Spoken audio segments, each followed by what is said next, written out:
Bombshell. It was the kind of silence that comes before a storm, when the nation instinctively knows something historic is about to unfold. By mid-morning, that silence was shattered by a single headline burning across television screens, radio stations, and social media timelines. No details. No explanations. Just those words. And they were enough to throw the country into chaos. From Soweto to Sandton, from Durban to Polokwane, people stopped what they were doing. Taxi radios blared breaking news alerts. Office workers crowded around phones. Street vendors argued loudly, some defending Malema with fierce loyalty, others claiming the truth had finally arrived. In this imagined world, the name Julius Malema was no longer just political, it was explosive. Whispers spoke of a secret dossier compiled over many years.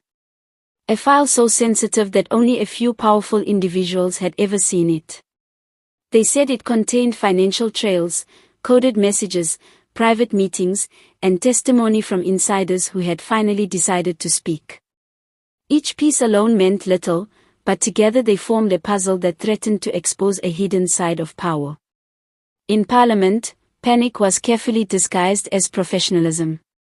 Politicians walked the halls pretending everything was normal, but their eyes betrayed them. Closed-door meetings were called without notice. Phones were confiscated in some rooms. Advisors scribbled notes, erased them, and scribbled again. Everyone was asking the same question in hushed voices. Is this real or is this war? Outside the gates, crowds gathered. Some held posters reading. Police lines grew longer. Journalists fought for space. Helicopters hovered overhead, as if the air itself was watching. In this fictional narrative, Malema remained quiet at first. Too quiet. His supporters said he was preparing a calculated response. His critics said silence meant guilt. Analysts on television spoke in circles, carefully choosing their words. Nobody wanted to be the first to cross a line. Late that evening, an unnamed source leaked fragments of the so-called new evidence. Nothing concrete, just enough to ignite imagination. Transactions without clear origins. Meetings that were never recorded officially. Messages that ended abruptly, as if someone had panicked. Names blacked out with thick ink, suggesting powerful figures were involved. Suddenly, this was no longer about one man. It was about how deep the system went. Malema finally appeared before cameras the next day. The atmosphere was electric. His posture was firm, his eyes steady, his voice sharp like a blade. When the system feels threatened, it does not argue. It manufactures storms. His words divided the nation even further. Some applauded. Others laughed bitterly. The country was split into two realities. Those who saw a targeted revolutionary. Those who saw a man finally facing consequences.